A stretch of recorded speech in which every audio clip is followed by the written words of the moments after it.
오늘의 부동산 이슈입니다. 대부분 1970년대에 지어지면서 노후화가 심각한 것으로 알려져 있는 여의도의 아파트 단지들이 지난달 재건축 계획안이 심의를 통과하며 들썩이고 있다고 합니다. 단백살 아파트에서 60층의 초고층 주거 시설을 짓는다고 합니다. 재건축 단지들도 급매를 피하지 못하고 있다고 합니다. 어떻게 된 일인지 바로 보러 가시겠습니다.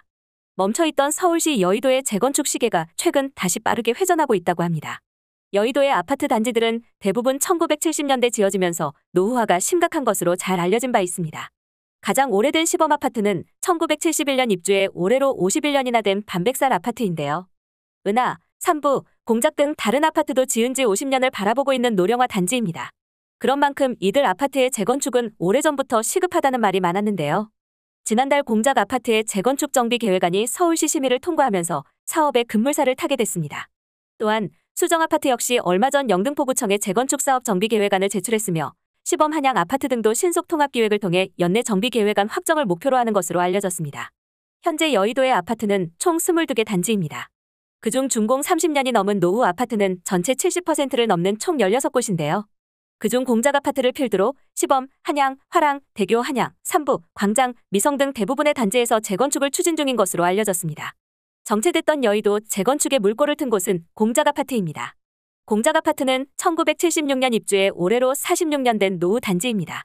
지난달 서울시에서는 제9차 도시계획위원회에서 공작 아파트의 재건축 정비계획안을 가결한 바 있습니다. 이에 향후 공작 아파트는 현 373가구에서 최고 49층, 총 550가구 이상 규모로 탈바꿈할 예정이라고 합니다. 9월 초 대교 장미 화랑 아파트에서는 3개 단지가 통합 재건축을 준비 중인 것으로 알려졌습니다. 현재 이들 아파트는 신통기획 합류를 검토 중인데요. 이와 관련해 주민 동의를 구하는 중입니다. 그뿐 아니라 준공 46년을 맞이한 수정아파트도 7월 말 영등포구청에 정비계획안을 제출하고 입안을 기다리고 있습니다. 해당 계획안이 통과될 시 수정아파트는 현 329가구에서 최고 45층, 총 525가구 규모로 재탄생할 전망입니다. 또한 모카아파트는 8월 말 여의도 재건축 단지 중 처음으로 조합 창립총회를 열고 조합을 설립한 것으로 알려졌습니다.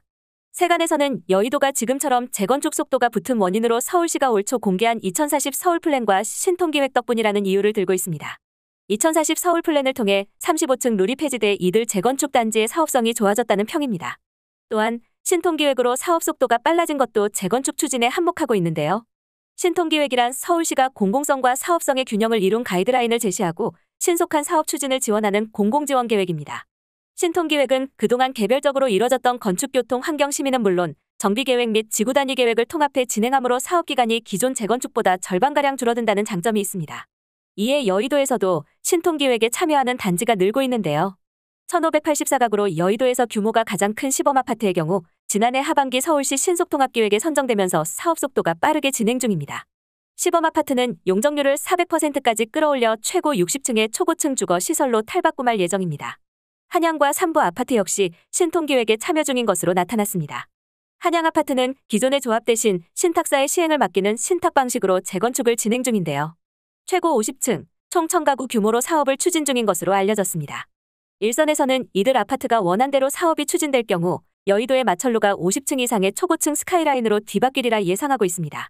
재건축 소식이 불거졌음에도 여의도 현장 분위기는 아직까지는 다소 잠잠한 편입니다. 부동산 빅데이터 업체 아실에 따르면 여의도동의 매물은 9월 14일 기준으로 보름 전보다 7.2% 증가했습니다. 재건축과 상관없이 매물이 적체되고 있다는 뜻입니다. 시세는 혼조세를 나타내고 있습니다. 거래는 전반적으로 관망세지만 몇몇 아파트에서는 신고가가 출현 중입니다. 먼저 시범아파트의 경우 여의도에서 가장 큰 규모를 지니고 있음에도 최근 거래가 잠잠한 편인데요. 전용 60제곱미터가 올해 들어 5월에 한 건 거래됐는데 최고가인 17억 4,500만 원에 팔렸습니다.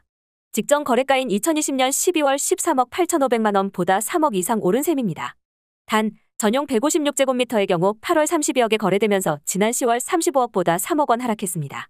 인근 삼부 아파트도 전용 146제곱미터는 8월 32억으로 직전 거래가인 7월 30억 3천만 원보다 1억 이상 올랐지만 전용 107제곱미터는 오히려 7월 26억에 거래되며 1월 27억 2천만 원보다 1억 원 이상 하락했습니다. 모카 아파트도 전용 89제곱미터가 6월 21억 8,500만 원에 팔리며 지난해 10월보다 1,500만 원 내렸습니다. 반면 광장 아파트에서는 전용 183제곱미터가 6월에 36억에 실거래되며 지난해 1월 27억 2천만 원보다 약 9억 원이나 올랐습니다. 이런 상황에 대해 여의도 모 공인중개사는 최근 재건축 소식에 예전보다 매수 문의는 늘었으나 실제 거래로 잘 이어지지는 않는 편이다. 라며 재건축이 시작되면 최소 10에서 20년은 걸리는 데다 토지거래허가 구역으로 묶여있고 15억 원 이상 아파트의 경우 주택담보대출 금지 규제로 인해 당장 매수세가 크게 늘지는 않을 것이라고 전하기도 했습니다. 한편 일선에서는 16곳이나 되는 여의도의 노후 단지가 한꺼번에 재건축이 시행될 경우 잠잠하던 서울시 집값에 영향을 주지 않을까 우려하는 목소리도 있습니다.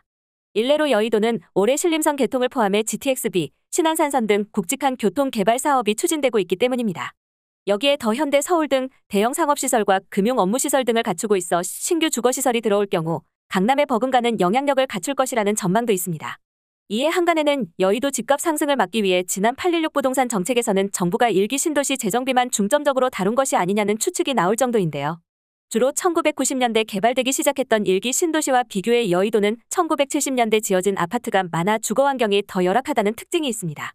현지 주민들은 현재 여의도 대부분의 단지가 누수는 기본이고 녹물, 곰팡이의 외벽이 갈라지는 등 주거시설로서 안전 문제가 매우 심각한 편이라고 전했는데요. 향후 여의도가 그동안의 정체기를 딛고 재건축 사업을 통해 이런 문제들을 빠르게 해소할 수 있을지 지켜볼 필요가 있어 보입니다. 부동산 경기 침체에 따른 급매물 증가 여파가 초기 재건축 단지로 확대되고 있습니다. 재건축 단지는 집값 상승 호재로 일반 아파트 대비 하방 압력이 상대적으로 덜했습니다. 하지만 불투명한 안전진단 규제 완화 시기에 부동산 하락 전환기가 겹치며 가격을 낮춰서라도 매물을 털어내려는 이들이 늘고 있는 것으로 보입니다. 20일 현지 공인중개업소에 따르면 서울 송파구 방이동 올림픽 선수 기자촌 전용 면적 83제곱미터에서 최근 19억 원대 매물이 등장했습니다. 해당 평형은 지난 4월 23억 원에 거래된 것이 마지막으로 실거래가 대비 4억 원가량 하락한 매물이 나온 것입니다. 그간 실거래가 보다 낮은 가격대 매물은 종종 나왔지만 20억 원대 벽이 허물어진 것은 이번이 처음입니다. 올림픽 선수 기자촌과 함께 송파구 일대 올림픽 3대장으로 불리는 문정동 올림픽 패밀리타운 전용 84제곱미터에서도 16억 3천만 원까지 떨어진 급매물이 나왔습니다. 이 단지는 실거래가가 지난 3월 19억 2천만 원에서 지난달 16억 7천만 원까지 하락했는데 이보다 더 낮은 가격의 매물이 등장한 것입니다. 전용 117제곱미터는 최초 20억 원에서 6천만 원을 낮춘 급급매도 등장했습니다. 노원구 상계주공 6단지, 양천구 목동 신시가지 11단지 등 다른 재건축 단지에서도 실거래가보다 낮은 급매물 또는 급매물 가격을 한두 차례 더 내린 급급매물이 나오고 있습니다. 이들 단지는 모두 재건축 초기 단계인 안전진단을 진행 중입니다. 다만 속도는 내지 못하고 있습니다. 상계주공 6단지의 경우 지난해 4월 1차 정밀안전진단을 조건부 통과한 이후 2차 적정성 검토를 한 차례 연기했습니다. 올림픽 선수 기자촌 역시 재수 끝에 지난해 3월 1차 단계를 넘겼지만 2차 안전진단 신청은 미룬 상태입니다. 당초 새 정부 출범과 동시에 2차 규제가 사실상 없어질 것으로 예상했지만 정부가 연말 또는 내년 상반기로 속도 조절을 시사하면서 스텝이 꼬인 것입니다. 송파구의 한 공인중개사 사무소 관계자는 올림픽 선수 기자촌의 경우 규제가 완화돼야 최종 안전진단 통과 가능성이 높다 라며 최근 이 일대 집값이 심상치 않다 보니 사정상 더 기다리기 힘든 집주인들이 가격을 낮춰 매물을 내놓기 시작한 것으로 보인다 라고 말했습니다. 오늘의 부동산 이슈 네티즌들의 반응을 살펴보며 마치겠습니다. 여의도 분양가 20억에도 들어갈 사람 줄 섰을 거다. 랜드마크 소리 들으려면 60층 가지고 안 될 듯. 50년 아파트 안 무너지고 여태 있는 게 신기함. 여의도 천지개벽되는군요. 사시는 분들 축하드립니다. 여의도 이제 스타트네요. 얼마나 좋아질지, 서울은 얼마나 바뀔지 궁금하네요. 여의도가 더 좋아지겠네. 멋진 여의도가 될 것 같아 좋지만 내유년 시절을 함께했던 아파트라 한편으로는 슬프다. 빨리 돼도 완공되면 10년 지나지 않을까요? 와 대박이네. 아파트가 전부 63빌딩. 다 필요 없고 건물 디자인이 중요하다. 10층, 20층에서만 살아도 높게 느껴지던데 60층이라니. 여의도 재건축이면 살만하지. 금매 나와도 아직 비싸다. 급급 금매 정도 돼도 생각해봐야 된다. 원래 4에서 5억 하던 게 몇 배 넘게 뛴 거니 당연히 금매도 안 사지 아니 못 사지. 급급매라고 덜컥 계약했다가는 잔금 때 땅을 칠 것이다. 60층에 살면 좋은가? 여의도 지금도 들어가고 나가는 게 피크 시간엔 불편한데 저 많은 세대가 들어가면, 그리고 모든 구축이 60층대로 지어지면 집안이 괜찮을까요? 아무리 튼튼하다 해도 모래섬이었는데. 규제 다 풀어야 활발하게 돌아가죠. 주택 가격 아직 너무 비싸요. 주택 가격 조정이지 폭락은 아닙니다. 일단 살 수가 있음. 누가 살 수 있음. 최소 그게 2030은 아닐 거고 월세 놀이하려는 다주택자밖에 없을 거다. 건축주는 어차피 입주 반만 성공해도 돈 버는 구조. 그냥 이젠 하락기라 하락하는 거다. 상승기엔 뭘 해도 상승하듯 몇 년 뒤 바닥 찍어야 그때 오르지. 원래 그렇게 오르는 거고. 건축이 옛날보다 더 부실해져서 솔직히 이제 신축이 더 무서운데. 서울만 재건축해주고 지방도 좀 해주세요. 단체로 재건축이라니 완전히 탈바꿈 하는 수준이네. 금매로 줘도 아직 말도 안 되는 집값. 앞으로 10억 대출에 연이자가 1억이면 월 1,000만 원이라. 그럼 대출받아 이자 내야겠네. 여의도 빌딩 속 노후된 70년대 아파트들 재건축으로 새롭게 태어나 대한민국 맨해튼으로 성장하길. 30년 아파트는 왜 안 해주는 거야? 맨해튼처럼 다양한 모양의 빌딩 숲 만들어줬으면 좋겠다. 건물 디자인 중요하다. 나도 높은 곳에서 살아보고 싶다. 현재 입주민들 부담금이 얼마냐 분양가는 얼마냐가 문제다. 여기까지 네티즌들의 반응이었습니다. 시청해주셔서 감사합니다. 구독과 좋아요는 영상 제작에 큰 힘이 됩니다.